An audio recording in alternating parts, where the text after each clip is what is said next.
It is wonderful. It is wonderful that representatives from the trans organisations are here listening to this debate, and welcome them to the New South Wales Parliament. Please know that you will always be welcome here. I want to give a special shout out to the Gender Centre who for 37 years have been at the front line of helping trans and gender diverse and gender exploring folks in New South Wales. They provide 75 to 80% of all welfare and community support services and 80% of the crucial free counselling and psych support for trans and gender diverse communities in New South Wales. The Gender Centre are an incredible organisation, and they provide an incredible amount of work and save the New South Wales Government a lot of money in being able to provide direct support for young people, particularly at risk of homelessness, instead of putting that money into costs around out-of-home care, moving into and providing supports that those families, those young people are supported.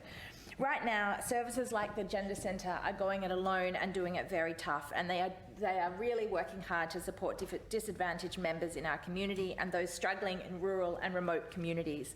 It is well past the time that trans lives were given the funds and investment they deserve. I also want to acknowledge the incredible work of ACON, the Inner City Legal Centre, 2010, Trans Pride Australia and Equality Australia in supporting and advocating for the trans and gender diverse folks in New South Wales. On conservative estimates, there are about 48,000 trans people living in New South Wales, and yet, as we have heard, they are so often disregarded in health strategies, services and programs that are delivered across the state.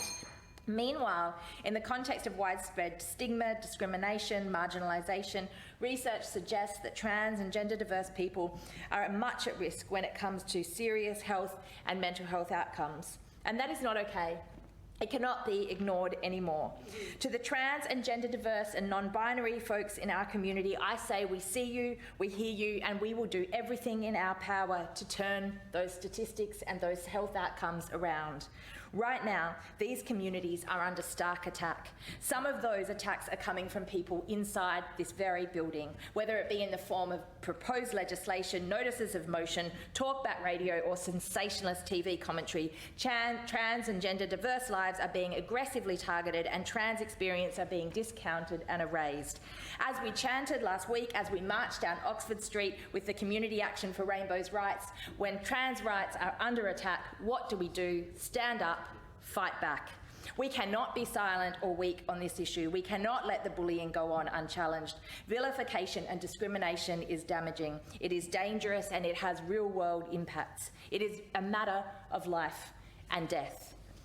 This motion makes it clear that trans and gender diverse people are welcome in our parliaments. They are welcome in our schools, they are welcome in our universities, in our workplaces, in our sporting fields. They are welcome in our venues and on our streets, because they are an integral and valued part of our community, and they deserve to live free from fear and discrimination and vilification and attack.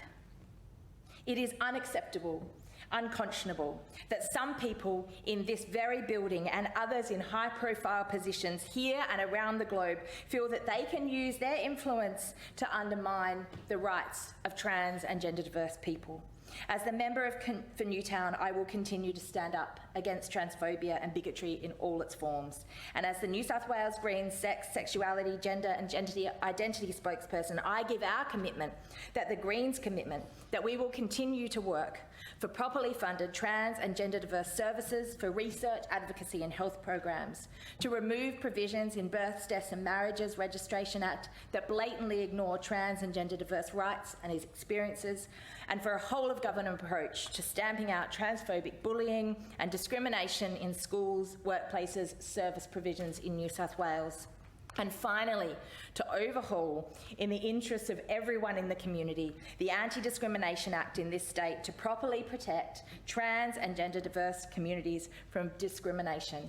It is absolutely crucial that we are here today offering the support, and to the bullies and the people that wish to attack the trans community, can I say that we will continue to stand up and speak out against your aggressive bullying tactics.